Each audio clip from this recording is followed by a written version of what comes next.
ਸਤਿ ਸ਼੍ਰੀ ਅਕਾਲ ਜੀ। ਤੁਸੀਂ ਦੇਖ ਰਹੇ ਹੋ ਪੰਜਾਬ ਮੇਲ USA TV। ਮੈਂ ਹਾਂ ਵਰੁਣ ਕੌਰ ਮਾਨ। ਖਬਰਾਂ ਦੇ ਬੁਲੇਟਿਨ ਵਿੱਚ ਤੁਹਾਡਾ ਸਵਾਗਤ। ਖਬਰਾਂ ਦੇ ਬੁਲੇਟਿਨ ਦੇ sponsor real estate broker Mohan Cheema. Real estate ਦੀ ਦੁਨੀਆ ਦੇ ਵਿੱਚ ਮੰਨਿਆ ਪ੍ਰਮੰਨਿਆ ਨਾਮ। ਪੇਸ਼ ਨੇ ਪਹਿਲਾਂ ਚੋਣਵੀਆਂ ਖਬਰਾਂ। ਵਿਦਿਆਰਥੀ ਆਪਣੇ ਮੁਲਕ ਵਿੱਚ ਆਨਲਾਈਨ ਪੜ੍ਹ ਕੇ ਵੀ ਲੈ ਸਕਣਗੇ ਕੈਨੇਡਾ ਦਾ ਓਪਨ ਵਰਕ ਪਰਮਿਟ। ਭਾਰਤ ਵਿੱਚ ਪਹੁੰਚਣ ਦੇ 8ਵੇਂ ਦਿਨ ਮੁੜ ਟੈਸਟ ਕਰਵਾਉਣਾ ਹੋਏਗਾ ਲਾਜ਼ਮੀ।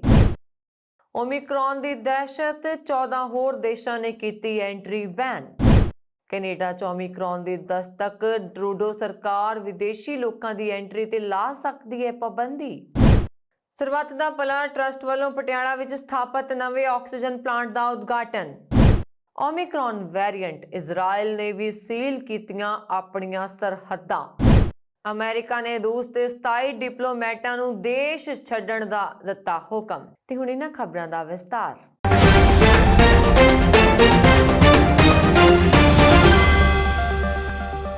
ਕੈਨੇਡਾ ਦੇ ਇਮੀਗ੍ਰੇਸ਼ਨ ਮੰਤਰਾਲੇ ਵੱਲੋਂ ਐਲਾਨ ਮੁਤਾਬਕ ਵਿਦੇਸ਼ੀ ਵਿਦਿਆਰਥੀਆਂ ਨੂੰ ਆਨਲਾਈਨ ਪੜ੍ਹਾਈ ਪੂਰੀ ਕਰਨ ਮਗਰੋਂ ਓਪਨ ਵਰਕ ਪਰਮਿਟ ਲੈਣ ਦਾ ਸੌਖਾ ਮੌਕਾ ਮਿਲੇਗਾ। ਇਮੀਗ੍ਰੇਸ਼ਨ ਮੰਤਰੀ ਸੀਨ ਫਰੇਜ਼ਰ ਨੇ ਕਿਹਾ ਕਿ ਕੋਰੋਨਾ ਵਾਇਰਸ ਦੀਆਂ ਰੁਕਾਵਟਾਂ ਕਾਰਨ ਅਜੇ ਦੇਸ਼ ਅਤੇ ਵਿਦੇਸ਼ਾਂ ਵਿੱਚ ਸਫ਼ਰ ਕਰਨਾ ਸੁਰੱਖਿਅਤ ਨਹੀਂ ਹੈ, ਜਿਸ ਕਰਕੇ ਕੈਨੇਡਾ 'ਚ ਮਾਨਤਾ ਪ੍ਰਾਪਤ ਵਿਦਿਅਕ ਅਦਾਰਿਆਂ ਵਿੱਚ ਦਾਖਲਾ ਲੈ ਕੇ ਵਿਦੇਸ਼ਾਂ 'ਚ ਆਪਣੇ ਘਰਾਂ ਤੋਂ ਪੜ੍ਹਾਈ ਪੂਰੀ ਕਰਨ ਵਾਲੇ ਵਿਦਿਆਰਥੀਆਂ ਦੀ ਸਹੂਲਤ ਲਈ ਵਰਕ ਪਰਮਿਟ ਦੀਆਂ ਸ਼ਰਤਾਂ ਦਾ ਲਚਕਦਾਰ ਹੋਣਾ ਜ਼ਰੂਰੀ ਹੈ।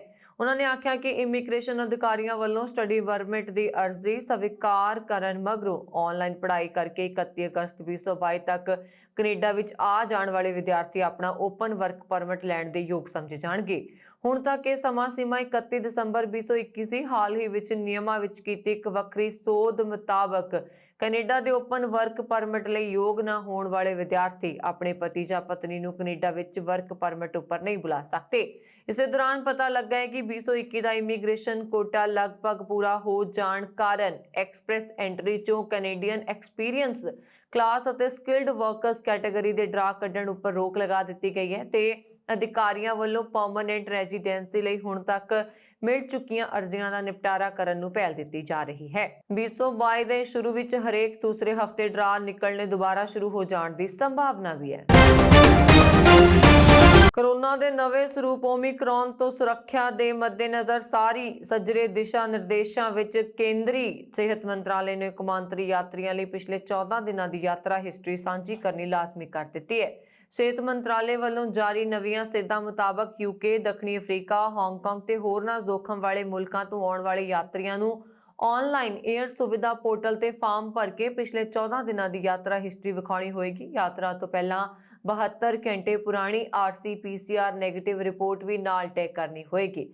ਇਸ ਵਾਇਰਸ ਦੇ ਜ਼ੋਖਮ ਵਾਲੇ ਦੇਸ਼ਾਂ ਵਿੱਚ ਬਰਤਾਨੀਆ, ਦੱਖਣੀ ਅਫਰੀਕਾ, ਚੀਨ, Botswana, Brazil, Bangladesh, Mauritius, New Zealand, Zimbabwe, Singapore, Hong Kong ਅਤੇ ਇਜ਼ਰਾਈਲ ਸ਼ਾਮਲ ਨੇ।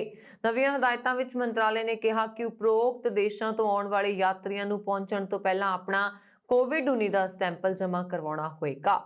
ਹਦਾਇਤਾਂ ਮੁਤਾਬਕ ਅਜਿਹੇ ਯਾਤਰੀਆਂ ਨੂੰ ਹਵਾਈ ਅੱਡਾ ਛੱਡਣ ਜਾਂ ਸੰਬੰਧਿਤ ਉਡਾਣਾਂ ਲੈਣ ਤੋਂ ਪਹਿਲਾਂ ਆਪਣੇ ਦਿੱਤੇ ਗਏ ਟੈਸਟਾਂ ਦੇ ਨਤੀਜੇ ਦੀ ਉਡੀਕ ਕਰਨੀ ਹੋਏਗੀ। ਟੈਸਟ ਨੈਗੇਟਿਵ ਆਉਣ ਮਗਰੋਂ ਉਹ 7 ਦਿਨ ਘਰ ਵਿੱਚ ਇਕਾਂਤਵਾਸ ਰਹਿਣਗੇ ਅਤੇ ਭਾਰਤ ਵਿੱਚ ਪਹੁੰਚਣ ਦੇ 8ਵੇਂ ਦਿਨ ਮੁੜ ਟੈਸਟ ਕਰਵਾਉਣਾ ਹੋਏਗਾ। ਜੇ ਟੈਸਟ ਫਿਰ ਵੀ ਨੈਗੇਟਿਵ ਆਉਂਦਾ ਹੈ ਤਾਂ ਅਗਲੇ 7 ਦਿਨ ਉਹਨਾਂ ਨੂੰ ਖੁਦ ਸਿਹਤ ਦਾ ਧਿਆਨ ਰੱਖਣਾ ਹੋਏਗਾ। ਹਾਲਾਂਕਿ ਜੇ ਅਜਿਹੇ ਯਾਤਰੀ ਦਾ ਟੈਸਟ ਪੋਜ਼ਿਟਿਵ ਪਾਇਆ ਜਾਂਦਾ ਹੈ ਤਾਂ ਸੈਂਪਲਾਂ ਦੀ ਜਾਂਚ ਲਈ ਉਸ ਨੂੰ INSACOG ਲੈਬੋਰੇਟਰੀ ਨੈਟਵਰਕ ਵਿੱਚ ਭੇਜਿਆ ਜਾਣਾ ਚਾਹੀਦਾ ਹੈ। ਕੇਂਦਰੀ ਸਿਹਤ ਮੰਤਰਾਲੇ ਨੇ ਕਿਹਾ ਕਿ 5 ਸਾਲ ਤੱਕ ਦੇ ਬੱਚਿਆਂ ਨੂੰ ਭਾਰਤ ਪਹੁੰਚਣ ਤੋਂ ਪਹਿਲਾਂ ਅਤੇ ਬਾਅਦ ਵਿੱਚ ਟੈਸਟ ਕਰਵਾਉਣ ਤੋਂ ਛੋਟ ਹੋਏਗੀ। ਹਾਲਾਂਕਿ ਜੇ ਉਹਨਾਂ ਵਿੱਚ ਪਹੁੰਚਣ ਜਾਂ ਘਰ ਵਿੱਚ ਇਕਾਂਤਵਾਸ ਦੇ ਸਮੇਂ ਦੌਰਾਨ ਕੋਵਿਡ-19 ਦੇ ਲੱਛਣ ਪਾਏ ਜਾਂਦੇ ਨੇ ਤਾਂ ਉਸ ਦੇ ਟੈਸਟਾਂ ਦੀ ਜਾਂਚ ਕੀਤੀ ਜਾਵੇਗੀ ਅਤੇ ਤੈਅ ਕੋਰੋਨਾ ਨਿਯਮਾਂ ਮੁਤਾਬਕ ਉਸ ਦਾ ਇਲਾਜ ਕੀਤਾ ਜਾਏਗਾ। ਕੋਰੋਨਾ ਵਾਇਰਸ ਦੇ ਨਵੇਂ ਵੈਰੀਐਂਟ ओमिक्रॉन ਦੇ ਮਾਮਲੇ ਕਈ ਹੋਰ ਦੇਸ਼ਾਂ ਵਿੱਚ ਪਾਏ ਗਏ ਨੇ। ਸਭ ਤੋਂ ਜ਼ਿਆਦਾ ਨੀਦਰਲੈਂਡ ਵਿੱਚ 13 ਮਾਮਲਿਆਂ ਦੀ ਪੁਸ਼ਟੀ ਹੋਈ ਹੈ। ਇਸ ਤੋਂ ਇਲਾਵਾ ਬੈਲਜੀਅਮ, ਚੈਕ ਗਣਰਾਜ, ਇਟਲੀ, ਆਸਟ੍ਰੇਲੀਆ ਅਤੇ ਯੂਰਪ ਦੇ ਕਈ ਦੇਸ਼ ਵੀ ਐਤਵਾਰ ਨੂੰ ਨਵੇਂ ਮਾਮਲੇ ਸਾਹਮਣੇ ਆਏ ਨੇ।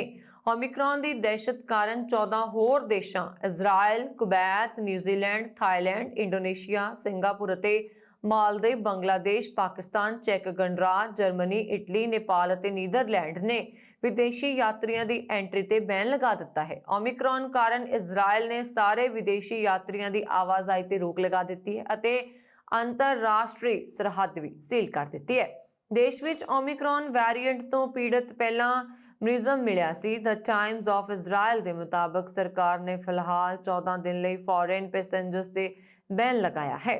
ਪਾਬੰਦੀ ਲਾਗੂ ਵੀ ਹੋ ਗਈ ਹੈ। ਵਿਦੇਸ਼ੀਆਂ ਦੀ ਐਂਟਰੀ ਬੈਨ ਕਰਨ ਵਾਲਾ ਇਹ ਪਹਿਲਾ ਦੇਸ਼ ਹੈ। ਨਵੇਂ ਨਿਯਮਾਂ ਮੁਤਾਬਕ ਹੁਣ ਜੇਕਰ ਕੋਈ ਵੈਕਸੀਨੇਟਡ ਇਜ਼ਰਾਈਲ ਨਾਗਰਿਕ ਦੇਸ਼ ਵਾਪਸ ਆਉਂਦਾ ਹੈ ਤਾਂ ਉਸ ਨੂੰ ਕਰੋਨਾ ਟੈਸਟ ਕਰਵਾਉਣਾ ਹੋਏਗਾ। 72 ਘੰਟੇ ਕੁਆਰੰਟਾਈਨ ਰਹਿਣਾ ਪਏਗਾ। ਕੁਆਰੰਟਾਈਨ ਪੀਰੀਅਡ ਖਤਮ ਹੋਣ ਤੇ ਫਿਰ ਕਰੋਨਾ ਟੈਸਟ ਹੋਏਗਾ। ਸਾਰੀਆਂ ਰਿਪੋਰਟਾਂ ਨੈਗੇਟਿਵ ਆਉਣੀਆਂ ਜ਼ਰੂਰੀ ਨੇ। ਓਮਿਕਰੋਨ ਵੇਰੀਐਂਟ ਦੇ ਵਧਣ ਕਾਰਨ ਕਈ ਦੇਸ਼ਾਂ ਨੇ ਟੈਸਟਿੰਗ ਆਈਸੋਲੇਸ਼ਨ ਨੂੰ ਤੇਜ਼ ਕਰਨ ਦੇ ਆਦੇਸ਼ ਦਿੱਤੇ ਨੇ। ਉੱਥੇ ਹੀ ਬ੍ਰਿਟੇਨ, ਸ਼੍ਰੀਲੰਕਾ, ਮਾਲਦੀਵ ਸਣੇ ਕਈ ਦੇਸ਼ਾਂ ਨੇ ਅਫਰੀਕੀ ਦੇਸ਼ਾਂ ਦੇ ਯਾਤਰਾ ਪਾਬੰਦੀ ਲਗਾ ਦਿੱਤੀ ਹੈ। ਅਮਰੀਕਾ ਵੀ ਅਫਰੀਕੀ ਦੇਸ਼ਾਂ ਤੇ ਯਾਤਰਾ ਪਾਬੰਦੀ ਲਗਾਉਣ ਦੀ ਤਿਆਰੀ 'ਚ ਹੈ। ਇਸ ਦੇ ਨਾਲ ਹੀ ਕੈਨੇਡਾ ਵਿੱਚ ਓਮਿਕਰੋਨ ਦੇ 2 ਮਾਮਲੇ ਸਾਹਮਣੇ ਆਏ ਨੇ। ਇਸ ਬਾਰੇ ਜਾਣਕਾਰੀ ਦਿੰਦਿਆਂ ਕੈਨੇਡਾ ਸਰਕਾਰ ਨੇ ਦੱਸਿਆ ਕਿ ਓਨਟਾਰੀਓ ਵਿੱਚ ਓਮਿਕਰੋਨ ਵੇਰੀਐਂਟ ਦੇ 2 ਪੁਸ਼ਟੀ ਕੀਤੇ ਕੇਸ ਪਾਏ ਗਏ ਨੇ। ਇਹ ਦੋਵੇਂ ਮਾਮਲੇ ਨਾਈਜੀਰੀਆ ਤੋਂ ਪਰਤੇ 2 ਵਿਅਕਤੀਆਂ ਵਿੱਚ ਸਾਹਮਣੇ ਆਏ ਨੇ। ਇਹ ਦੋਵੇਂ ਮਰੀਜ਼ ਆਈਸੋਲੇਸ਼ਨ ਵਿੱਚ ਨੇ। ਇਸ ਤੋਂ ਬਾਅਦ ਕੈਨੇਡਾ ਆਉਣ ਵਾਲੇ ਯਾਤਰੀਆਂ ਲਈ ਟੈਸਟਿੰਗ ਦੇ ਨਿਯਮ ਸਖਤ ਕੀਤੇ ਜਾ ਰਹੇ ਨੇ। ਹੁਣ ਕਿਸੇ ਵੀ ਦੇਸ਼ ਤੋਂ ਆਉਣ ਵਾਲੇ ਯਾਤਰੀਆਂ ਨੂੰ 에ਅਰਪੋਰਟ ਤੇ ਹੀ ਟੈਸਟ ਕਰਵਾਉਣਾ ਹੋਏਗਾ। ਸ਼ੁੱਕਰਵਾਰ ਨੂੰ ਕੈਨੇਡਾ ਦੇ ਦੱਖਣੀ ਅਫਰੀਕੀ ਦੇਸ਼ਾਂ ਤੋਂ ਆਉਣ ਵਾਲੇ ਯਾਤਰੀਆਂ ਤੇ ਪਾਬੰਦੀ ਲਗਾ ਦਿੱਤੀ ਗਈ ਹੈ। ਬਿਨਾਂ ਕਿਸੇ ਤੋਂ ਇੱਕ ਪੈਸਾ ਵੀ ਇਕੱਠਾ ਕੀਤੇ ਆਪਣੀ ਜੇਬ ਵਿੱਚੋਂ ਹੀ ਕਰੋੜਾਂ ਰੁਪਏ ਖਰਚ ਕਰਕੇ ਮਿਸਾਲੀ ਸੇਵਾ ਨਿਭਾਉਣ ਵਾਲੇ ਦੁਬਈ ਦੇ ਉੱਘੇ ਕਾਰੋਬਾਰੀ ਅਤੇ ਸਰਬੱਤ ਦਾ ਭਲਾ ਚੈਰੀਟੇਬਲ ਟਰਸਟ ਦੇ ਮੁਖੀ ਡਾਕਟਰ ਐਸਪੀ ਸਿੰਘ ਉਬਰਾਏ ਵੱਲੋਂ ਸਰਕਾਰੀ ਮੈਡੀਕਲ ਕਾਲਜ ਅਤੇ ਰਜਿੰਦਰਾ ਹਸਪਤਾਲ ਪਟਿਆਲਾ ਨੂੰ ਦਾਨ ਵਿੱਚ ਦਿੱਤੇ ਗਏ ਆਕਸੀਜਨ ਪਲਾਂਟ ਦਾ ਉਦਘਾਟਨ ਪੰਜਾਬ ਸਰਕਾਰ ਦੇ ਮੈਡੀਕਲ ਸਿੱਖਿਆ ਤੇ ਖੋਜ ਵਿਭਾਗ ਦੇ ਮੰਤਰੀ ਮਾਨਯੋਗ ਸ਼੍ਰੀ ਰਾਜ ਕੁਮਾਰ ਵੇਰਕਾ, ਸਰਬੱਤ ਦਾ ਭਲਾ ਚੈਰੀਟੇਬਲ ਟਰਸਟ ਦੇ managing trustee doctor SP Singh Oberoi ਅਤੇ ਪੰਜਾਬ ਦੇ ਮੈਡੀਕਲ ਸਿੱਖਿਆ ਤੇ ਖੋਜ ਵਿਭਾਗ ਦੇ ਪ੍ਰਮੁੱਖ ਸਕੱਤਰ ਸ੍ਰੀ ਅਲੋਕ ਸ਼ੇਖਰ ਵੱਲੋਂ ਆਪਣੇ ਕਰ ਕਮਲਾਂ ਨਾਲ ਕੀਤਾ ਗਿਆ। ਇਸ ਸ਼ਲਾਘਾਯੋਗ ਉਦਮ ਦੇ ਲਈ ਪਟਿਆਲਾ ਰਜਿੰਦਰਾ ਹਸਪਤਾਲ ਦੇ ਮੈਡੀਕਲ ਸੁਪਰਡੈਂਟ ਡਾਕਟਰ ਐਚ ਰੇਖੀ ਵੱਲੋਂ ਆਪਣਾ ਵਿਸ਼ੇਸ਼ ਸਹਿਯੋਗ ਪਾਇਆ ਗਿਆ। ਇਸ ਮੌਕੇ ਫਰੀਦਕੋਟ ਤੋਂ Baba Farid university health science ਦੇ ਵਾਈਸ ਚਾਂਸਲਰ ਡਾਕਟਰ ਰਾਜ ਬਹਾਦਰ ਅਤੇ ਪਟਿਆਲਾ ਦੇ ਸਰਕਾਰੀ ਮੈਡੀਕਲ ਕਾਲਜ ਦੇ director principal doctor Harjinder Singh ਵਿਸ਼ੇਸ਼ ਮਹਿਮਾਨ ਦੇ ਤੌਰ ਤੇ ਸ਼ਾਮਲ ਹੋਏ। ਪੱਤਰਕਾਰਾਂ ਨਾਲ ਗੱਲਬਾਤ ਕਰਦਿਆਂ ਪੰਜਾਬ ਸਰਕਾਰ ਦੇ ਮੈਡੀਕਲ ਸਿੱਖਿਆ ਤੇ ਖੋਜ ਵਿਭਾਗ ਦੇ ਮੰਤਰੀ ਮਾਨਯੋਗ ਸ਼੍ਰੀ ਰਾਜ ਕੁਮਾਰ ਵੇਰਕਾ ਤੇ ਪੰਜਾਬ ਦੇ ਮੈਡੀਕਲ ਸਿੱਖਿਆ ਤੇ ਖੋਜ ਵਿਭਾਗ ਦੇ ਪ੍ਰਮੁੱਖ ਸਕੱਤਰ ਸ੍ਰੀ ਅਲੋਕ ਸ਼ੇਖਰ ਨੇ ਕਰੋਨਾ ਮਹਾਮਾਰੀ ਦੌਰਾਨ ਡਾਕਟਰ ਐਸਪੀ ਸਿੰਘ ਉਬਰਾਏ ਵੱਲੋਂ ਪੰਜਾਬ ਸਮੇਤ ਹੋਰਨਾਂ ਸੂਬਿਆਂ 'ਚ ਨਿਭਾਈਆਂ ਮਿਸਾਲੀ ਸੇਵਾਵਾਂ ਦੀ ਸ਼ਲਾਘਾ ਕਰਦਿਆਂ ਕਿਹਾ ਕਿ ਇੱਕ ਔਖੀ ਘੜੀ ਵੇਲੇ ਸਰਕਾਰ ਨੂੰ ਵੱਡਾ ਸਹਿਯੋਗ ਕਰਨ ਲਈ ਪੰਜਾਬ ਸਰਕਾਰ ਉਹਨਾਂ ਦਾ ਵਿਸ਼ੇਸ਼ ਧੰਨਵਾਦ ਕਰਦੀ ਹੈ। ਉਹਨਾਂ ਨੇ ਇਹ ਵੀ ਕਿਹਾ ਕਿ ਡਾਕਟਰ ਉਬਰਾਏ ਵੱਲੋਂ ਨਿਭਾਈਆਂ ਜਾਂਦੀਆਂ ਨਿਸ਼ਕਾਮ ਸੇਵਾਵਾਂ ਦੀ ਬਦੌਲਤ ਸਮੁੱਚੀ ਪੰਜਾਬੀਅਤ ਦਾ ਮਾਣ ਪੂਰੀ ਦੁਨੀਆ ਅੰਦਰ ਵਧਿਆ ਹੈ। ਜ਼ਿਕਰਯੋਗ ਹੈ ਕਿ ਸਰਬੱਤ ਦਾ ਭਲਾ ਚੈਰੀਟੇਬਲ ਟਰਸਟ ਦੇ ਮੈਨੇਜਿੰਗ ਟਰਸਟੀ ਵੱਲੋਂ ਕਰੀਬ 2 ਮਹੀਨੇ ਪਹਿਲਾਂ ਸੂਬੇ 'ਚ 5 ਵੱਡੇ ਆਕਸੀਜਨ ਪਲਾਂਟ ਲਾਉਣ ਦੇ ਕੀਤੇ ਗਏ ਆਪਣੇ ਵਾਅਦੇ ਪੂਰੇ ਕਰਦਿਆਂ ਸ੍ਰੀ ਗੁਰੂ ਨਾਨਕ ਦੇਵ ਮੈਡੀਕਲ ਕਾਲਜ ਤੇ ਹਸਪਤਾਲ Amritsar, Baba Farid institute of medical science Faridkot, Rajindra medical college Patiala, doctor BR Ambedkar institute of medical science Mohali ਵਿਖੇ 5 ਬਹੁ ਸਮਰੱਥਾ ਵਾਲੇ ਆਕਸੀਜਨ ਪਲਾਂਟ ਦਾ ਉਦਘਾਟਨ ਵੀ ਪਿਛਲੇ ਦਿਨੀ ਸਾਬਕਾ ਕੈਬਨਿਟ ਮੰਤਰੀ ਬਲਵੀਰ ਸਿੰਘ ਸਿੱਧੂ ਦੁਆਰਾ ਕੀਤਾ ਗਿਆ, ਜਿਨ੍ਹਾਂ 'ਚੋਂ ਬਾਬਾ ਫਰੀਦ ਯੂਨੀਵਰਸਿਟੀ ਦੇ ਗੁਰੂ ਗੋਬਿੰਦ ਸਿੰਘ ਮੈਡੀਕਲ ਕਾਲਜ ਵਿਖੇ ਲੱਗੇ 2 ਆਕਸੀਜਨ ਪਲਾਂਟਾਂ ਦਾ ਉਦਘਾਟਨ ਪਹਿਲਾਂ ਹੀ ਪੰਜਾਬ ਦੇ ਸਾਬਕਾ ਮੁੱਖ ਮੰਤਰੀ ਕੈਪਟਨ ਅਮਰਿੰਦਰ ਸਿੰਘ ਵੱਲੋਂ ਵੀਡੀਓ ਕਾਨਫਰੰਸ ਰਾਹੀਂ ਤੇ ਉਹਨਾਂ ਵੱਲੋਂ ਫਰੀਦਕੋਟ ਵਿਖੇ ਪਹੁੰਚ ਕੇ ਰਸਮੀ ਤੌਰ ਤੇ ਕਰ ਦਿੱਤਾ ਗਿਆ ਸੀ। ਤੀਸਰੇ ਆਕਸੀਜਨ ਪਲਾਂਟ ਦਾ ਉਦਘਾਟਨ ਵੀ ਪਿਛਲੇ ਦਿਨੀ ਮੈਂਬਰ ਲੋਕ ਸਭਾ ਗੁਰਜੀਤ ਸਿੰਘ ਔਸਲਾ ਤੇ ਕੈਬਨਿਟ ਮੰਤਰੀ ਓਮ ਪ੍ਰਕਾਸ਼ ਸੋਨੀ ਵੱਲੋਂ ਸਾਂਝੇ ਰੂਪ ਵਿੱਚ ਟਰਸਟ ਮੁਖੀ ਡਾਕਟਰ ਐਸਪੀ ਸਿੰਘ ਉਬਰਾਏ ਦੀ ਮੌਜੂਦਗੀ ਵਿੱਚ ਕੀਤਾ ਗਿਆ, ਜਦੋਂ ਕਿ ਬਾਕੀ ਬਚਦੇ ਇੱਕ ਆਕਸੀਜਨ ਪਲਾਂਟ ਦਾ ਉਦਘਾਟਨ ਵੀ ਪੰਜਾਬ ਸਰਕਾਰ ਤੇ ਮੈਡੀਕਲ ਸਿੱਖਿਆ ਦੇ ਖੋਜ ਵਿਭਾਗ ਦੇ ਮੰਤਰੀ ਰਾਜ ਕੁਮਾਰ ਵੇਰਕਾ, ਸਰਬੱਤ ਦਾ ਭਲਾ ਚੈਰੀਟੇਬਲ ਟਰਸਟ ਦੇ managing trustee doctor SP Singh Oberoi ਅਤੇ ਪੰਜਾਬ ਦੇ ਮੈਡੀਕਲ ਸਿੱਖਿਆ ਤੇ ਖੋਜ ਵਿਭਾਗ ਦੇ ਪ੍ਰਮੁੱਖ ਸਕੱਤਰ ਸ੍ਰੀ ਅਲੋਕ ਸ਼ੇਖਰ ਵੱਲੋਂ ਸਾਂਝੇ ਤੌਰ ਤੇ ਕਰ ਦਿੱਤਾ ਗਿਆ।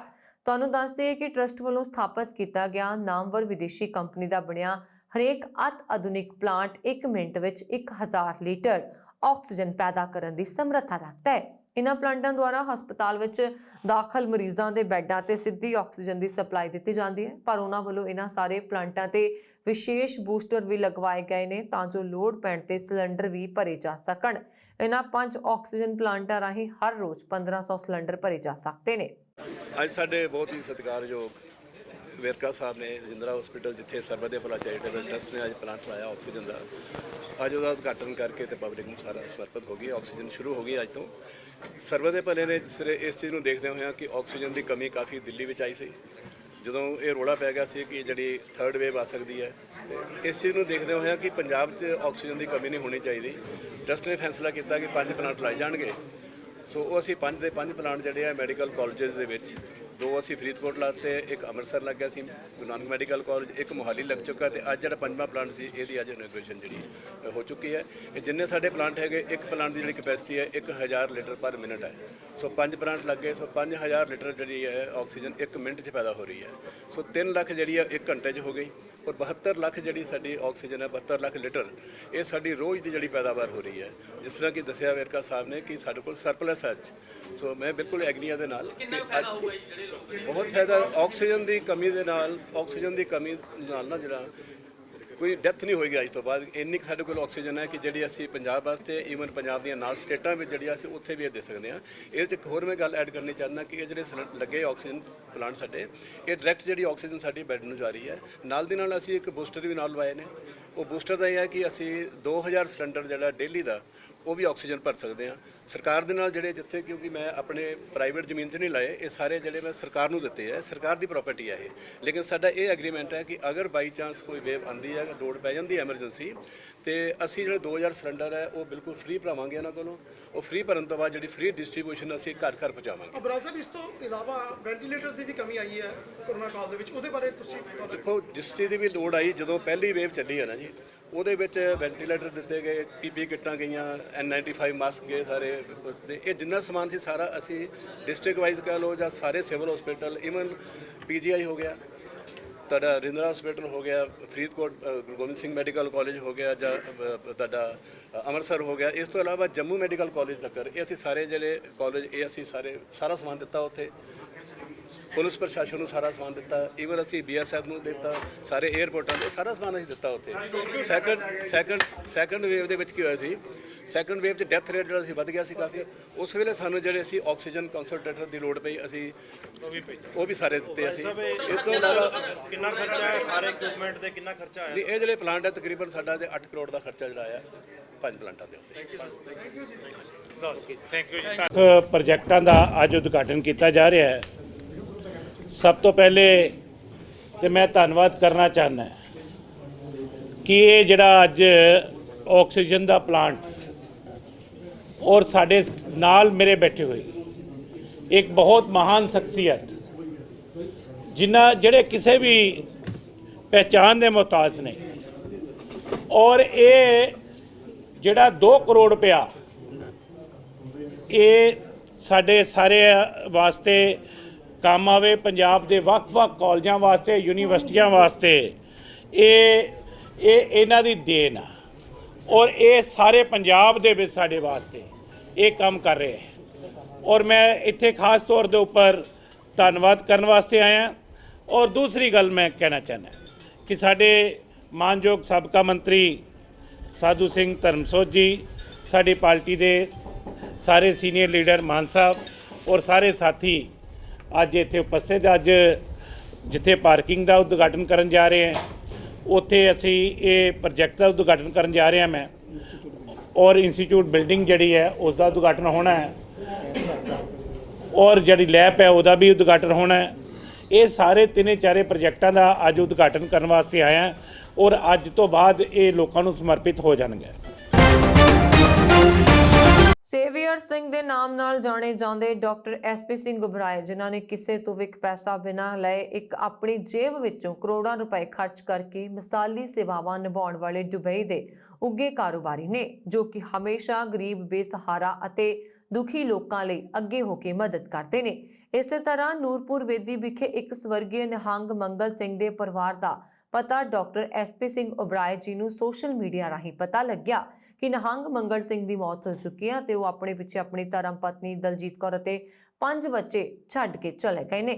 ਪਤਾ ਲੱਗਣ ਤੇ ਘੁਬਰਾਏ ਸਾਹਿਬ ਖੁਦ ਉੱਥੇ ਜਾ ਕੇ ਉਹਨਾਂ ਦੇ ਪਰਿਵਾਰ ਨੂੰ ਮਿਲੇ ਅਤੇ ਪਰਿਵਾਰ ਨਾਲ ਦੁੱਖ ਸਾਂਝਾ ਕੀਤਾ ਵੇਖਿਆ ਕਿ ਪਰਿਵਾਰ ਦੀ ਹਾਲਤ ਬਹੁਤ ਹੀ ਖਰਾਬ ਹੈ। ਜ਼ਿਕਰਯੋਗ ਹੈ ਕਿ ਸਵਰਗੀ ਨਿਹੰਗ ਮੰਗਲ ਸਿੰਘ ਹਮੇਸ਼ਾ ਅਲੱਗ-ਅਲੱਗ ਪਿੰਡਾਂ ਵਿੱਚ ਜਾ ਕੇ ਉਗਰਾਹੀ ਕਰਦੇ ਸੀ ਅਤੇ ਹੋਲਾ ਮੁਹੱਲਾ ਅਤੇ ਗੁਰਪੁਰਬਾਂ ਤੇ ਹਮੇਸ਼ਾ ਲੰਗਰ ਦੀ ਸੇਵਾ ਕਰਦੇ ਸਨ। ਉਹਨਾਂ ਨੇ ਕੋਈ ਵੀ ਜ਼ਮੀਨ ਜਾਇਦਾਦ ਨਹੀਂ ਬਣਾਈ ਸੀ ਅਤੇ ਕੁੱਲੀ ਬਣਾ ਕੇ ਇਸ ਥਾਂ ਤੇ ਰਹਿੰਦੇ ਸਨ। ਪੱਤਰਕਾਰਾਂ ਨਾਲ ਗੱਲਬਾਤ ਕਰਦਿਆਂ ਓਬਰਾਏ ਸਾਹਿਬ ਨੇ ਦੱਸਿਆ ਕਿ ਜਦੋਂ ਵੀ ਬਰਸਾਤਾਂ ਕਾਰਨ ਕਿਸੇ ਥਾਂ ਤੇ ਹੜ੍ਹ ਆ ਜਾਂਦਾ ਹੈ ਤਾਂ ਘਰ ਵਿੱਚ ਅੱਗ ਲੱਗ ਜਾਂਦੀ ਹੈ ਜਾਂ ਕਿਸੇ ਪਰਿਵਾਰ ਕੋਲ ਛੱਤ ਨਾ ਹੋਵੇ ਤਾਂ ਹਮੇਸ਼ਾ ਮੀਡੀਆ ਰਾਹੀਂ ਪਤਾ ਲੱਗਦਾ ਹੈ। ਮੀਡੀਆ ਨੂੰ ਪਤਾ ਹੈ ਕਿ ਟਰਸਟ ਨੂੰ ਪਹੁੰਚ ਕਰਾਂਗੇ ਤਾਂ ਟਰਸਟ ਹਮੇਸ਼ਾ ਮਦਦ ਕਰੇਗਾ ਤੇ ਪੱਤਰਕਾਰਾਂ ਨੂੰ ਪਤਾ ਹੁੰਦਾ ਹੈ ਕਿ ਕਿਸ ਘਰ ਦੀ ਕੀ ਹਾਲਤ ਹੈ। ਪਰਿਵਾਰ ਜਿਸ ਥਾਂ ਕੁੱਲੀ ਬਣਾ ਕੇ ਰਹਿ ਰਿਹਾ ਹੈ ਉਹ ਪਿੰਡ ਦੇ ਵਸਨੀਕ ਦਲਜੀਤ ਸਿੰਘ ਵੱਲੋਂ ਮੁਫਤ ਦੇ ਦਿੱਤੀ ਗਈ ਹੈ ਅਤੇ ਇਸ ਦੀ ਰਜਿਸਟਰੀ 2-3 ਦਿਨਾਂ ਵਿੱਚ ਦਲਜੀਤ ਕੌਰ ਦੇ ਨਾਂ ਹੋ ਜਾਏਗੀ। ਉਹਨਾਂ ਮਕਾਨ ਬਣਾਉਣ ਦੀ ਸੇਵਾ ਸਰਬੱਤ ਦਾ ਭਲਾ ਚੈਰੀਟੇਬਲ ਟਰਸਟ ਵੱਲੋਂ ਕੀਤੀ ਜਾਏਗੀ। ਪਰਿਵਾਰ ਦੇ ਸੁੱਖ ਸੁਵਿਧਾ ਲਈ ਬੈੱਡਰੂਮ, ਕਿਚਨ ਅਤੇ ਬਾਥਰੂਮ ਦਾ ਪੂਰਾ ਸੈੱਟ ਬਣਾ ਕੇ ਦੇਣਗੇ ਅਤੇ ਬੈੱਡ, ਬਿਸਤਰੇ, ਫਰਨੀਚਰ, ਪੂਰੇ ਘਰ ਦਾ ਲਾਂਡਿੰਗ ਦਾ ਸਮਾਨ ਦਿੱਤਾ ਜਾਏਗਾ। 2000 ਰੁਪਏ ਹਰ ਮਹੀਨੇ ਪੈਨਸ਼ਨ ਦਾ ਐਲਾਨ ਵੀ ਕੀਤਾ ਗਿਆ ਹੈ।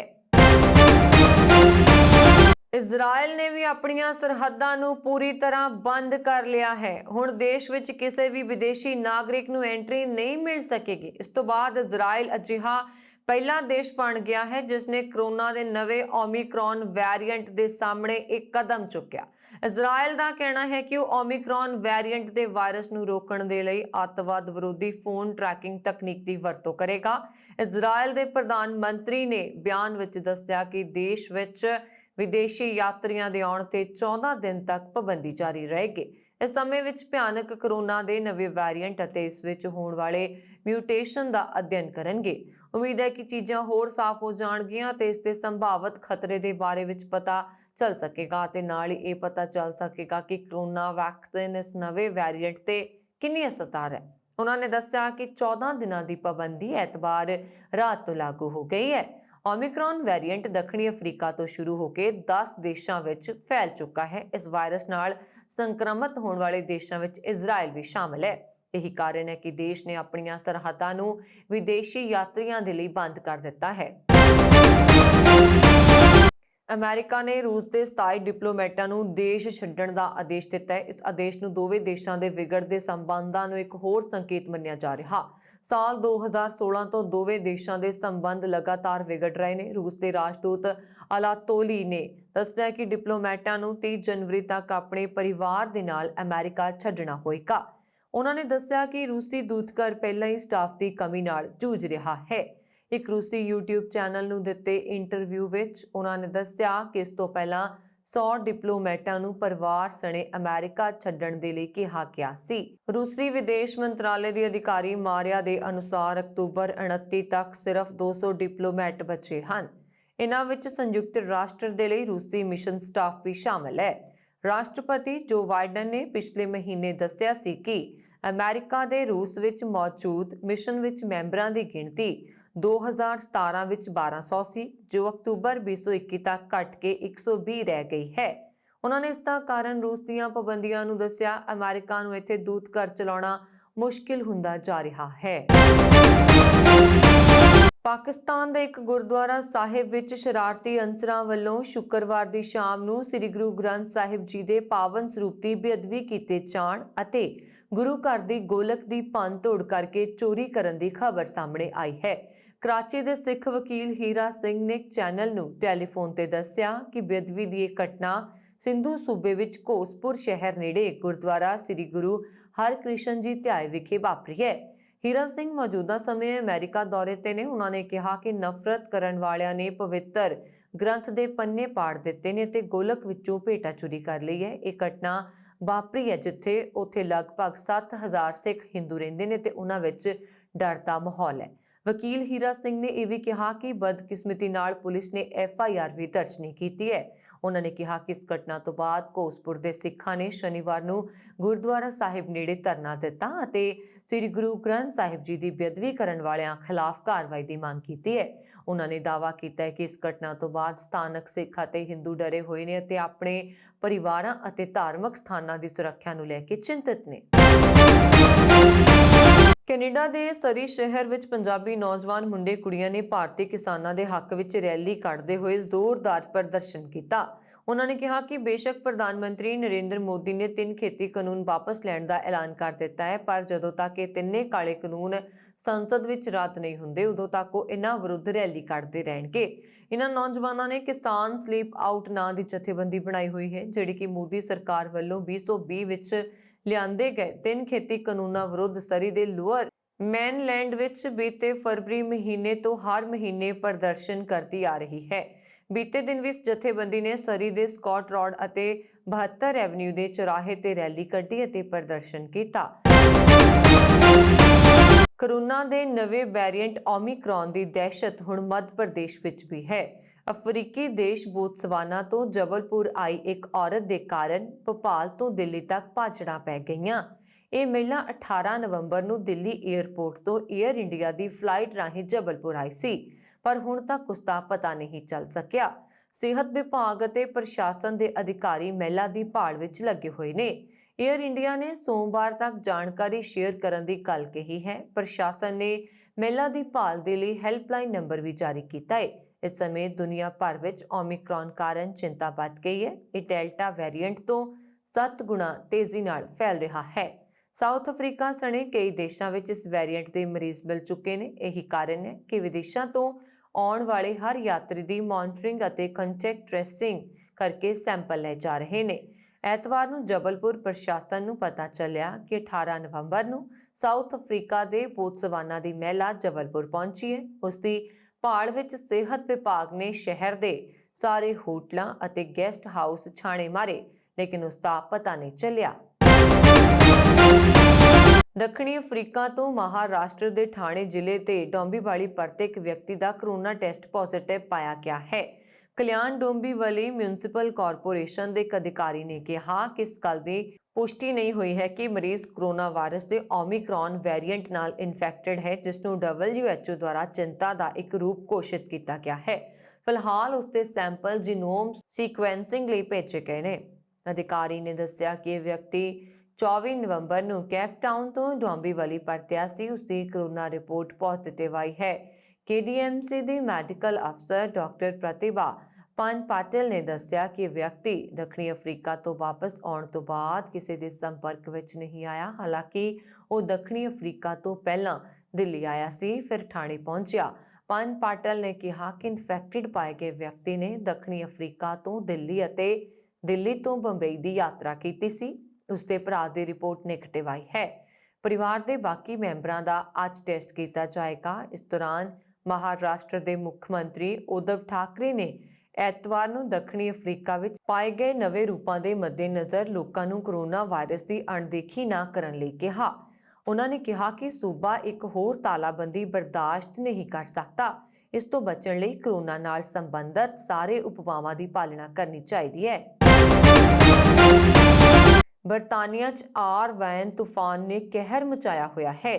100 ਮੀਲ ਪ੍ਰਤੀ ਘੰਟਾ ਦੀ ਰਫ਼ਤਾਰ ਵਾਲੀਆਂ ਤੇਜ਼ ਹਵਾਵਾਂ ਤੇ ਹੱਡ ਚੀਰਵੀਂ ਠੰਡ ਆਪਣਾ ਅਸਰ ਦਿਖਾ ਰਹੀ ਹੈ।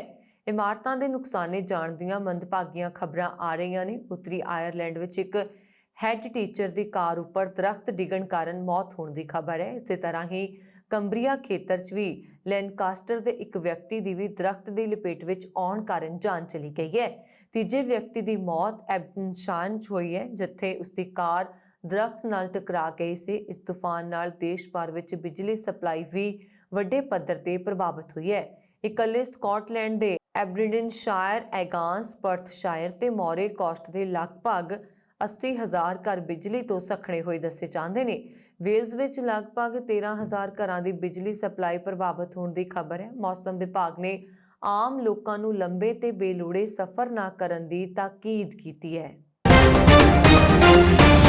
ਅਫਗਾਨਿਸਤਾਨ ਦੇ ਲੋਕ ਤਾਲਿਬਾਨ ਦੇ ਕਬਜ਼ੇ ਦੇ ਬਾਅਦ ਤੋਂ ਹੀ ਗੰਭੀਰ ਮਨੁੱਖੀ ਸੰਕਟ ਦਾ ਸਾਹਮਣਾ ਕਰ ਰਹੇ ਨੇ। ਲੋਕ ਭੋਜਨ ਖਰੀਦਣ ਲਈ ਆਪਣੇ ਘਰ ਦਾ ਫਰਨੀਚਰ ਵੇਚ ਰਹੇ ਨੇ। ਪ੍ਰਮੁੱਖ ਸ਼ਹਿਰਾਂ ਵਿੱਚ ਸਰਕਾਰੀ ਹਸਪਤਾਲਾਂ ਕੋਲ ਜ਼ਰੂਰੀ ਦਵਾਈਆਂ ਅਤੇ ਮੈਡੀਕਲ ਸਮਾਨ ਖਰੀਦਣ ਜਾਣ ਡਾਕਟਰਾਂ, ਨਰਸਾਂ ਨੂੰ ਤਨਖਾਹ ਦੇਣ ਲਈ ਪੈਸਾ ਨਹੀਂ ਹੈ, ਜਿਸ ਦੇ ਚਲਦੇ ਕੁਝ ਡਾਕਟਰ, ਨਰਸ ਨੌਕਰੀ ਛੱਡ ਚੁੱਕੇ ਨੇ। ਹਾਲਾਤ ਇਹ ਨੇ ਕਿ ਖਾਣ ਪੀਣ ਦੀਆਂ ਵਸਤੂਆਂ ਅਤੇ ਤੇਲ ਦੀਆਂ ਕੀਮਤਾਂ ਆਸਮਾਨ ਛੂ ਰਹੀਆਂ ਨੇ, ਜਿਸ ਕਾਰਨ ਭੁੱਖਮਰੀ ਦਾ ਭਿਆਨਕ ਸੰਕਟ ਵੀ ਉੱਭਰ ਕੇ ਸਾਹਮਣੇ ਆਇਆ ਹੈ। ਇਸ ਮਹੀਨੇ ਵਿਸ਼ਵ ਸਿਹਤ ਸੰਗਠਨ ਨੇ ਚੇਤਾਵਨੀ ਦਿੱਤੀ ਹੈ ਕਿ ਦੇਸ਼ ਵਿੱਚ ਸਾਲ ਦੇ ਅਖੀਰ ਤੱਕ 32 ਲੱਖ ਬੱਚਿਆਂ ਦੇ ਕੁਪੋਸ਼ਣ ਦਾ ਸ਼ਿਕਾਰ ਹੋਣ ਦਾ ਖਦਸ਼ਾ ਹੈ। ਠੰਡ ਵਧਣ ਤੇ ਇਹਨਾਂ ਵਿੱਚੋਂ 10 ਲੱਖ ਬੱਚਿਆਂ ਦੀ ਮੌਤ ਦਾ ਖਦਸ਼ਾ ਹੈ। ਸੰਯੁਕਤ ਰਾਸ਼ਟਰ ਦੇ ਇੱਕ ਵਿਸ਼ਲੇਸ਼ਕ ਮੁਤਾਬਕ ਅਗਲੇ ਸਾਲ ਦੇ ਮੱਧ ਤੱਕ 97% ਅਫਗਾਨ ਆਬਾਦੀ ਗਰੀਬੀ ਲਾਈਨ ਤੋਂ ਹੇਠਾਂ ਪਹੁੰਚ ਜਾਏਗੀ। ਦੁਬਈ ਵਿੱਚ ਲੱਕੜ ਦਾ ਕੰਮ ਕਰਨ ਵਾਲਾ ਇੱਕ 34 ਸਾਲਾ ਵਿਅਕਤੀ ਆਪਣਾ ਵੱਢਿਆ ਹੋਇਆ ਹੱਥ ਦਾ ਅੰਗੂਠਾ ਪੱਟੀਆਂ ਵਿੱਚ ਲਪੇਟ ਕੇ ਹਾਦਸੇ ਤੋਂ 22 ਘੰਟੇ ਬਾਅਦ ਦਿੱਲੀ ਪੁੱਜਾ ਅਤੇ ਜੇਕਰ ਉਹ 2 ਘੰਟੇ ਹੋਰ ਦੇਰੀ ਨਾਲ ਆਉਂਦਾ ਤਾਂ ਉਸਦੇ ਠੀਕ ਹੋਣ ਦੀ ਉਮੀਦ ਹੀ ਨਾ ਹੁੰਦੀ। ਰਾਜਸਥਾਨ ਦੇ ਰਹਿਣ ਵਾਲੇ ਸੰਦੀਪ ਦਾ ਦੁਬਈ ਵਿਖੇ ਇੱਕ ਮਸ਼ੀਨ ਤੇ ਕੰਮ ਕਰਦੇ ਹੋਏ ਅੰਗੂਠਾ ਵੱਢਿਆ ਗਿਆ ਅਤੇ ਉਹ ਦੁਬਈ ਵਿਖੇ ਆਪਣਾ ਇਲਾਜ ਕਰਵਾਉਣ ਤੋਂ ਅਸਮਰਥ ਸੀ। ਇਸ ਲਈ ਉੱਥੋਂ ਦੇ ਡਾਕਟਰਾਂ ਨੇ ਵੱਡੇ ਹੋਏ ਅੰਗੂਠੇ ਉਸ ਦੀਆਂ ਉਂਗਲੀਆਂ ਵਿਚਕਾਰ ਪੱਟੀਆਂ ਨਾਲ ਲਪੇਟ ਦਿੱਤਾ ਅਤੇ ਸੰਦੀਪ ਇਸੇ ਤਰ੍ਹਾਂ ਭਾਰਤ ਆ ਗਿਆ। ਇਸ ਦੌਰਾਨ ਉਸ ਦਾ ਲਗਭਗ 30 ml ਖੂਨ ਵੀ ਵਹਿ ਗਿਆ। ਭਾਰਤ ਪੁੱਜਣ ਤੇ ਪਰਿਵਾਰ ਵਾਲੇ ਉਸ ਨੂੰ ਆਕਾਸ਼ ਹੈਲਥ ਕੇਅਰ ਲੈ ਗਏ, ਜਿੱਥੇ ਡਾਕਟਰਾਂ ਨੇ 6 ਘੰਟਿਆਂ ਦੇ ਆਪਰੇਸ਼ਨ ਦੌਰਾਨ ਉਸ ਦਾ ਅੰਗੂਠਾ ਜੋੜ ਦਿੱਤਾ ਅਤੇ ਹੁਣ ਬਿਲਕੁਲ ਠੀਕ ਹੈ। ਇੱਕ ਵਾਰ ਲੰਬਾ ਸਮਾਂ ਵਧੀਆ ਮੌਸਮ ਦਾ ਆਨੰਦ ਮਾਣਨ ਤੋਂ ਬਾਅਦ ਲੋਕਾਂ ਨੂੰ ਸਵੇਰੇ ਉੱਠਦਿਆਂ ਹੀ ਬਰਫ਼ ਨਾਲ ਦੋ ਹੱਥ ਕਰਨੇ ਪਏ। ਸਵੇਰੇ ਕੀਤੇ ਜਾਣ ਵਾਲੇ ਵਿਅਕਤੀਆਂ ਨੂੰ ਜਿੱਥੇ ਬਰਫ਼ ਨਾਲ ਢਕੇ ਡਰਾਈਵੇ ਸਾਫ਼ ਕਰਨੇ ਪਏ, ਉੱਥੇ ਹੀ ਕਾਰਾਂ ਅਤੇ ਹੋਰ ਵਾਹਨਾਂ ਤੇ ਪਈ ਬਰਫ਼ ਵੀ ਸਾਫ਼ ਕਰਨੀ ਪਈ। ਦੱਸਣਯੋਗ ਹੈ ਕਿ ਇਸ ਵਾਰ ਲੰਬਾ ਸਮਾਂ ਮੌਸਮ ਲਗਭਗ ਵਧੀਆ ਰਿਹਾ ਅਤੇ ਮੌਸਮ ਵਿਭਾਗ ਵੱਲੋਂ ਮੌਸਮ ਖਰਾਬ ਹੋਣ ਅਤੇ ਬਰਫ਼ ਪੈਣ ਦੀ ਚੇਤਾਵਨੀ ਦਿੰਦਿਆਂ ਲੋਕਾਂ ਨੂੰ ਇਸ ਪ੍ਰਤੀ ਸਾਵਧਾਨੀ ਵਰਤਣ ਲਈ ਵੀ ਕਿਹਾ ਜਾਂਦਾ ਹੈ। ਭਾਰਤ ਵਿੱਚ ਵੱਧ ਰਹੀ ਬੇਰੁਜ਼ਗਾਰੀ ਨੂੰ ਦੇਖਦਿਆਂ ਅੱਜਕੱਲ੍ਹ ਭਾਰਤੀ ਨੌਜਵਾਨ, ਖਾਸ ਕਰਕੇ ਪੰਜਾਬ ਦੇ ਨੌਜਵਾਨ ਕੈਨੇਡਾ, ਅਮਰੀਕਾ ਜਿਹੇ ਮੁਲਕਾਂ 'ਚ ਜਾ ਕੇ ਆਪਣਾ ਭਵਿੱਖ ਸੰਵਾਰਨਾ ਚਾਹੁੰਦੇ ਨੇ। ਉਹ ਪੜ੍ਹਾਈ ਜਾਂ ਵਰਕ ਪਰਮਿਟ ਤੇ ਵਿਦੇਸ਼ ਜਾਣ ਦੀ ਇੱਛਾ ਰੱਖਦੇ ਨੇ, ਪਰ ਜਦੋਂ ਉਹਨਾਂ ਦੀ ਇੱਛਾ ਪੂਰੀ ਨਹੀਂ ਹੁੰਦੀ ਤਾਂ ਕਈ ਨੌਜਵਾਨ ਨਾ ਸਮਝੇ ਵਿੱਚ ਖੌਫਨਾਕ ਕਦਮ ਚੁੱਕ ਲੈਂਦੇ ਨੇ। ਇਸ ਤੋਂ ਉਹਨਾਂ ਦੇ ਮਾਪਿਆਂ ਨੂੰ ਉਮਰ ਭਰ ਪਛਤਾਵਾ ਰਹਿੰਦਾ ਹੈ। ਇਸੇ ਤਰ੍ਹਾਂ ਦੀ ਘਟਨਾ ਵਾਪਰੀ ਹੈ ਤਲਵੰਡੀ ਭਾਈ ਦੇ ਨਜ਼ਦੀਕੀ ਪਿੰਡ ਜਵਾਹਰ ਸਿੰਘ ਵਾਲਾ ਤੇ ਉੱਗੇ ਕੇ ਵਿਖੇ, ਜਿੱਥੇ ਦੋ ਨੌਜਵਾਨਾਂ ਜਿਹੜੇ ਕਿ ਆਪਸ ਵਿੱਚ ਚੰਗੇ ਮਿੱਤਰ ਸਨ, ਇਹਨਾਂ ਦੋਵਾਂ ਨੇ ਇਕੱਠਿਆਂ ਹੀ ਜ਼ਹਿਰ ਖਾ ਲਿਆ, ਜਿਸ ਕਾਰਨ ਉਹਨਾਂ ਦੋਨਾਂ ਦੀ ਮੌਤ ਹੋ ਗਈ। ਮ੍ਰਿਤਕ ਹਰਵਿੰਦਰ ਸਿੰਘ ਪੁੱਤਰ ਹਰਚੰਦ ਸਿੰਘ ਵਾਸੀ ਜਵਾਹਰ ਸਿੰਘ ਵਾਲਾ ਅਤੇ ਲਵਵੀਰ ਸਿੰਘ ਵਾਸੀ ਉੱਗੋ ਕੇ ਵਿਦੇਸ਼ ਜਾਣ ਦੇ ਚਾਹਵਾਨ ਸਨ ਅਤੇ ਉਹਨਾਂ ਦੀ ਇਹ ਇੱਛਾ ਪੂਰੀ ਨਾ ਹੋਣ ਤੋਂ ਪਰੇਸ਼ਾਨ ਹੋਏ ਦੋਵਾਂ ਨੇ ਕੋਈ ਜ਼ਹਿਰੀਲੀ ਚੀਜ਼ ਨਿਕਲ ਲਈ ਅਤੇ ਇਲਾਜ ਦੌਰਾਨ ਦੋਵਾਂ ਦੀ ਮੌਤ ਹੋ ਗਈ। ਘਟਨਾ ਦਾ ਪਤਾ ਲੱਗਣ ਤੇ ਦੋਵਾਂ ਪਿੰਡਾਂ ਵਿੱਚ ਮਾਤਮ ਛਾ ਗਿਆ ਤੇ ਮਾਪਿਆਂ ਦਾ ਰੋ ਬੁਰਾ ਹਾਲ ਹੈ। ਉਧਰ ਤਲਵੰਡੀ ਭਾਈ ਪੁਲਿਸ ਥਾਣੇ ਦੇ ਮੁਖੀ ਜਸਵੰਤ ਸਿੰਘ ਨੇ ਦੱਸਿਆ ਕਿ ਮ੍ਰਿਤਕ ਹਰਵਿੰਦਰ ਸਿੰਘ ਦੇ ਪਿਤਾ ਹਰਚੰਦ ਸਿੰਘ ਪੁੱਤਰ ਪਾਲਾ ਸਿੰਘ ਵਾਸੀ ਬਾੜਾ ਜਵਾਹਰ ਸਿੰਘ ਵਾਲਾ ਦੇ ਬਿਆਨ ਦਰਜ ਕਰਕੇ ਅਗਲੀ ਕਾਰਵਾਈ ਅਮਲ ਵਿੱਚ ਲਿਆਂਦੀ ਜਾ ਰਹੀ ਹੈ। ਉੱਤਰ ਪ੍ਰਦੇਸ਼ ਦੇ ਲਖੀਮਪੁਰ ਖੀਰੀ ਵਿਖੇ ਪਿਛਲੇ ਮਹੀਨੇ ਹੋਈ ਹਿੰਸਾ ਵਿੱਚ ਜਾਨ ਗਵਾਉਣ ਵਾਲੇ 4 ਕਿਸਾਨਾਂ ਦੀਆਂ ਅਸਥੀਆਂ ਦੇ ਇੱਕ ਹਿੱਸੇ ਨੂੰ ਐਤਵਾਰ ਗੇਟਵੇ ਆਫ ਇੰਡੀਆ ਨੇੜੇ ਅਰਬ ਸਾਗਰ ਵਿੱਚ ਜਲ ਪ੍ਰਵਾਹ ਕਰ ਦਿੱਤਾ ਗਿਆ। ਭਾਰਤੀ ਕਿਸਾਨ ਯੂਨੀਅਨ ਦੇ ਆਗੂ ਰਿਕੇਸ਼ ਟਿਕੈਤ ਸਮੇਤ ਸੈਂਕੜੇ ਕਿਸਾਨਾਂ ਅਤੇ ਉਹਨਾਂ ਦੇ ਆਗੂਆਂ ਨੇ ਅਸਥੀਆਂ ਵਾਲੇ ਕਲਸ਼ਾਂ ਨਾਲ ਦੱਖਣੀ ਬੰਬਈ ਦੇ ਆਜ਼ਾਦ ਮੈਦਾਨ ਤੋਂ 3 ਕਿਲੋਮੀਟਰ ਦੀ ਦੂਰੀ ਤੇ ਸਥਿਤ ਗੇਟਵੇ ਆਫ ਇੰਡੀਆ ਤੱਕ ਇੱਕ ਜਲੂਸ ਕੱਢਿਆ। ਜਲੂਸ ਦੇ ਉੱਥੇ ਪੁੱਜਣ ਪਿੱਛੋਂ 94 ਕਿਸਾਨ ਕਲਸ਼ਾਂ ਨਾਲ ਇੱਕ ਕਿਸ਼ਤੀ ਤੇ ਸਵਾਰ ਹੋਏ ਅਤੇ ਮੰਦਰਾਂ ਦੇ ਉਚਾਰਨ ਦਰਮਿਆਨ ਉਹਨਾਂ ਨੂੰ ਸਮੁੰਦਰ ਵਿੱਚ ਜਲ ਪ੍ਰਵਾਹ ਕਰ ਦਿੱਤਾ। ਤੇ ਇਹ ਸਨ ਹੁਣ ਤੱਕ ਦੀਆਂ ਖਬਰਾਂ। ਮੈਨੂੰ ਵਰੁਣ ਕੌਰ ਮਾਨ ਨੂੰ ਦਿਓ ਆਗਿਆ। ਹੋਰ ਖਬਰਾਂ ਦੇ ਲਈ ਸਾਡੇ YouTube ਚੈਨਲ ਪੰਜਾਬ ਮੇਲ USA TV ਜ਼ਰੂਰ ਸਬਸਕ੍ਰਾਈਬ ਕਰੋ। ਸਤਿ ਸ਼੍ਰੀ ਅਕਾਲ।